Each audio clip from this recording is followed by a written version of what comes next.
अब देखते हैं इरेशनल नंबर्स को आपस में ऐड, सब्ट्रैक्ट, मल्टीप्लाई या डिवाइड कैसे किया जा सकता है।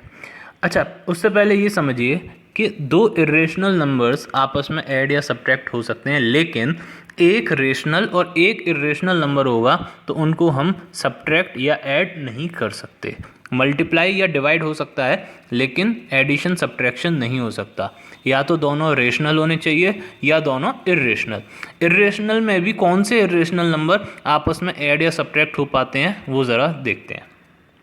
दो टाइप के इरेशनल नंबर आपको यहाँ पर देखने हैं। एक होता है like, LIKE, like irrational numbers. ये कौन से होते हैं लाइक इरेशनल नंबर्स? जिनके स्क्वायर रूट में या क्यूब रूट में या जो भी है उसमें सेम नंबर आ रहा हो। फॉर एग्जांपल यहाँ पर √2 है और यहाँ पर भी √2 है, तो ये दोनों जो इरेशनल नंबर्स आपको दिए गए हैं 3√2 एंड 5√2, ये दोनों कैसे हो जाएंगे? Like irrational numbers. चीज़ समझ में आ गई। दूसरे होते हैं अनलाइक इरेशनल नंबर्स। ये कैसे होते हैं? जिसमें स्क्वायर रूट के अंदर डिफरेंट नंबर्स दिए हो। जैसे थर्ड वाले क्वेश्चन में देखिए, इसमें दिया हुआ है अंडर रूट के अंदर 5 और इसमें अंडर रूट के अंदर दिया हुआ है 2, तो ये कैसे हो गए? Unlike irrational numbers. ठीक है, अब इनको एडिशन और सब्ट्रैक्शन कैसे कर सकते हैं वो देखें।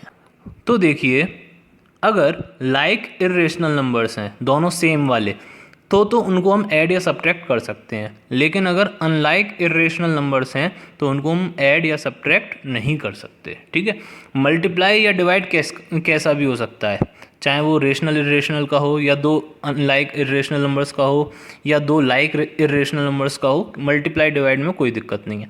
दिक्कत कहाँ आती है? एडिशन एंड सब्ट्रैक्शन में।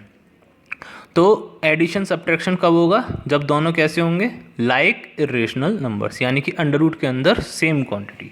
तो बताइए 3√2 और 5√2, तो ये दोनों क्या हैं? लाइक हैं। तो 3 + 5 कितना हो गया? 8 और √2 अपनी जगह। जैसे मैं कहूँ आपसे 3 पेन + 5 पेन, तो कितने पेन? 8 पेन। ऐसे ही यहाँ पर 3√2 + 5√2 कितने √2? 8√2। ठीक है, इसी तरह से सब्ट्रैक्शन हो जाएगा। 6√7 - √7, यहाँ पर कुछ नहीं है तो कितना मान लेंगे? 1। तो 6 - 1 कितना हो गया?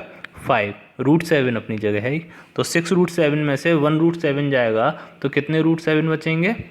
5√7। अगला देखें थर्ड। अब इसमें ये कैसे हैं? अनलाइक इरेशनल नंबर, तो ये ना ऐड हो पाएंगे और ना ही सब्ट्रैक्ट हो पाएंगे। तो इसमें लिखा हुआ है आगे कांट सिंप्लीफाई, इनको हम सिंप्लीफाई नहीं कर सकते। हाँ, आप √5 और √2 की वैल्यू निकाल के उसको सॉल्व कर सकते हैं, लेकिन इस तरह से जैसे ऊपर के क्वेश्चन हमने सिंप्लीफाई करे हैं उस तरह से ये नहीं सॉल्व हो सकता। इसी तरह से फोर्थ वाले में देखिए, अंडर रूट के अंदर आ रहा है 3 और इसमें आ रहा है 2, तो क्या होगा? ये अनलाइक इरेशनल नंबर्स, इनको भी हम सिंप्लीफाई नहीं कर सकते। नेक्स्ट देखें, अब मल्टीप्लाई देखते हैं इरेशनल नंबर्स का। तो √2 × √2, ये क्या हो जाएगा? 2। ऐसे ही √3 × √3 3 हो जाएगा। √5 × √5 5 हो जाएगा। ये चीज़ समझ में आ गई। इस तरह से सिक्स्थ वाला देखें, √2 × √3, तो ये हो जाएगा 2 × 3, तो ये आ जाएगा √6। मल्टीप्लाई में कोई दिक्कत नहीं है, लाइक हो चाहे अनलाइक हो, चाहे रेशनल इरेशनल हो, कैसे भी हो। ठीक है, मल्टीप्लाई डिवाइड हो जाता है। इसी तरह से सेवन्थ वाला देखें, इसमें डिवाइड हो रहा है दो अंडर रूट्स का। √24/√15 है, तो ये एक ही अंडर रूट के अंदर हम इनको लिख सकते हैं 24/15। कैंसिल हो जाएगा ये 3 से, ये 5 टाइम्स और ये 8 टाइम्स, तो कितना बचेगा? √8/5। अच्छा, ये गलती मत करना अंडर रूट से अंडर रूट कैंसिल करने वाली। ऐसा नहीं होता है कि अंडर रूट से अंडर रूट कैंसिल हो जाएगा। ठीक है, जैसे कई बच्चे मैंने देखे हैं √2/√3 लिखा होता है और आंसर आ गया 2/3। ऐसा बिल्कुल नहीं होता। ठीक है, आगे देखें, √2 का होल क्यूब। होल क्यूब का मतलब होता है इसको 3 बार मल्टीप्लाई करना है, तो हमने कर दिया √2 × √2 × √2, 3 बार कर दिया, तो ये कितना हो जाएगा? √2 × √2, ऊपर हमने समझा था 2 हो जाएगा, और एक √2 बच गया, तो आंसर क्या आ गया? 2/2। इसी तरह से आगे देखें, √27 लिखा है, तो हम 27 के अगर फैक्टर करें, प्राइम फैक्टर आप करना जानते हैं, 3 9 जा 3 3 जा और 3 1 जा, ठीक है। अब इसमें अंडर रूट का मतलब 2 2 के पेयर बनाने हैं आपको, तो इसमें 2 का पेयर बना लिया 3, तो जिसका पेयर बन जाता है वो बाहर आ जाता है, 3 बाहर आ गया, और अंडर रूट के अंदर क्या बच गया, एक 3, तो अंडर रूट 27 की वैल्यू कितनी हो जाएगी, 3√3। इसी तरह से देखें, अगर ये लिखा है 3/√2, तो हम क्या करेंगे, √2 का ऊपर नीचे मल्टीप्लाई करेंगे। जब ऊपर भी किया नीचे भी किया तो कोई फ़र्क नहीं पड़ेगा, ठीक है। अगर सिर्फ एक जगह करेंगे तो क्वेश्चन चेंज हो जाएगा, ठीक है। तो ऊपर नीचे दोनों साइड करेंगे ताकि क्वेश्चन में कोई चेंज ना हो। अब ऊपर देखिए क्या बन गया, 3√2, और नीचे √2 इंटू √2 कितना हो गया, 2। तो ये ऐसा हमने क्यों किया, क्योंकि डिनोमिनेटर में अंडर रूट आ रहा था, और डिनोमिनेटर में अंडर रूट आता है तो हम इस तरह से उसका ऊपर नीचे मल्टीप्लाई करके अंडर रूट डिनोमिनेटर में से हटा देते हैं। ये रूल्स समझ में आ गए। चलिए कुछ एग्जांपल्स देखते हैं। जैसे ये पहला क्वेश्चन आपको दिया हुआ है, इसको आपको सिंप्लीफाई करना है। √48 माइनस √72 माइनस √27 प्लस 2√18। तो इस तरह के क्वेश्चंस को सिंप्लीफाई करने के लिए हम क्या करेंगे, इनके प्राइम फैक्टर करेंगे। देखिए मैंने 2 के करके दिखाए हैं, 2 के आप अपने आप करिएगा। 48 के प्राइम फैक्टर करें, ठीक है। अब अंडर रूट में हम क्या करते हैं, पेयर बनाएंगे। एक पेयर ये बन गया, एक पेयर ये बन गया, 3 का कोई पेयर नहीं बना, तो एक तो 2 बाहर आ जाएगा अंडर रूट से, और एक और 2 बाहर आ जाएगा, और अंडर रूट के अंदर क्या रह जाएगा, 3। ये किसकी वैल्यू हो गई, √48 की, यानी कि ये हो जाएगा 4√3। इसी तरह से √72 है, तो फिर 72 के फैक्टर कर लिया, तो देखिए एक ये 2 का पेयर बन गया तो 2 बाहर आ गया, एक ये 3 का पेयर बन गया, 3 बाहर आ गया। अब क्या बचा अंडर रूट के अंदर, 2, अंडर रूट के अंदर क्या बचेगा, 2, तो ये आ जाएगा 6√2। ये किसकी वैल्यू हो गई, √72 की, ठीक है।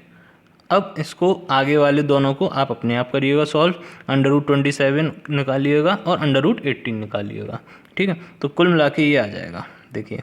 तो इस तरह से हम इसको सॉल्व करेंगे, तो ये हो जाएगा 4√3, अभी सॉल्व किया, ये आ गया 6√2, इसको सॉल्व करेंगे, ये आ जाएगा 3√3, देखो ये रहा 3√3 प्लस 6√2, ठीक है। अब यहाँ पर देखिए 6√2 नेगेटिव है और ये पॉजिटिव है, कैंसिल हो जाएगा, तो क्या बचेगा, 4√3 माइनस 3√3, दोनों लाइक हैं, दोनों के अंदर √3 आ रहा है, तो इसलिए इसको हम सब्ट्रैक्ट कर पाएंगे। तो 4√3 में से 3√3 जाएंगे तो 1√3 बचेगा, और 1√3 को हम कैसे लिखते हैं, सिंपल √3 करके।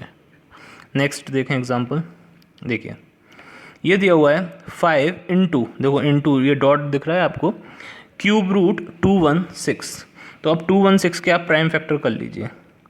तो इसमें आप देखेंगे कितने कितने के पेयर बनाने होंगे, 3 3 के, क्योंकि ये पावर कितनी है, 3, तो क्यूब रूट में हम 3 3 के पेयर बनाते हैं, और अंडर रूट में 2 2 के पेयर बनाते हैं। तो यहाँ पर आप देखेंगे 3 तो 2 मिल जाएंगे, और 3 मिल जाएंगे 3, ठीक है। तो एक पेयर ये बन गया, 3 3 का पेयर बनाएंगे, और एक पेयर ये बन गया, तो एक 2 बाहर आ जाएगा और एक 3 बाहर आ जाएगा। तो देखिए एक 2 और एक 3, और ये 5 पहले से ही था, ठीक है। इसी तरह से 81 के फैक्टर करेंगे, इसमें हम कितने कितने के पेयर बनाएंगे, 4 4 के, तो इसमें आप देखेंगे सिर्फ ये 3 मिलेंगे आपको 4 बार, तो एक 3 बाहर आ जाएगा, तो ये हो जाएगा 7 पहले से था इंटू 3। इसको आप सॉल्व कर लीजिए, आंसर कितना आ जाएगा, 9। तो इस तरह से हम इरेशनल नंबर्स को सिंप्लीफाई कर सकते हैं। एक लास्ट एग्जांपल देख लीजिए, ये दिया हुआ है √75 इंटू √60 इंटू √63 अपॉन √40 इंटू √200। तो इसमें भी हम प्राइम फैक्टर करेंगे 75 के, अब मैं नहीं बता रहा, इसको आप अपने आप सॉल्व कीजिएगा। ये आ जाएगा 5√3, फिर इसी तरह से √60 को सॉल्व करेंगे, इतना बचेगा। ये सबको हमने सॉल्व कर लिया, ठीक है। अब इसके बाद जितने भी रेशनल पार्ट्स हैं, देखो 5√3 में रेशनल पार्ट कौन सा है, 5, और इरेशनल पार्ट कौन सा है, √3। तो रेशनल पार्ट्स को मैंने एक तरफ मल्टीप्लाई में लिख लिया, और इरेशनल पार्ट्स को मैंने एक साथ कर लिया। इससे क्या है, थोड़ा सा कैलकुलेट करने में आसानी रहेगी। तो जब इसको सॉल्व करेंगे 5 2 जा 10 कैंसिल हो जाएगा, क्या बचेगा 3/2। अब यहाँ पर देखिए ये जितने भी अंडर रूट हैं इनको हम एक ही अंडर रूट के अंदर लिख सकते हैं, ठीक है। तो एक ही अंडर रूट के अंदर हमने सारे लिख दिए, 3, 15, √7, 10 और 2। क्योंकि ये मल्टीप्लाई हो रहा है इसलिए हम ऐसा कर सकते हैं। लेकिन अगर ये लिखा होता √3 प्लस √15 प्लस √7 और आप चाहें इसको एक ही अंडर रूट में लिख लें, ये गलत हो जाएगा। क्यों गलत हो जाएगा? क्योंकि ये कैसे इरेशनल नंबर्स हैं, unlike rational number, irrational numbers हैं, तो इनको हम एक साथ नहीं लिख सकते अंडर रूट में, ठीक है। मल्टीप्लाई और डिवाइड में लिख सकते हैं लेकिन प्लस माइनस में नहीं लिख सकते, तो ये रॉन्ग है, ठीक। आगे देखें, इसको हम सॉल्व कर लेंगे। 5 से कट जाएगा ये 2 टाइम्स और ये 3 टाइम्स, तो देखिए ये बचेगा। अब 3 का देखिए फिर से पेयर बन गया, क्योंकि अंडर रूट है, 2 के पेयर बनाएंगे, तो ये 3 बाहर आ गया। इसी तरह से नीचे से 2 का पेयर बन गया, तो ये 2 बाहर आ गया। तो अंदर क्या बचा? सिर्फ √7। तो आंसर आ गया 9/4 √7। क्लियर है?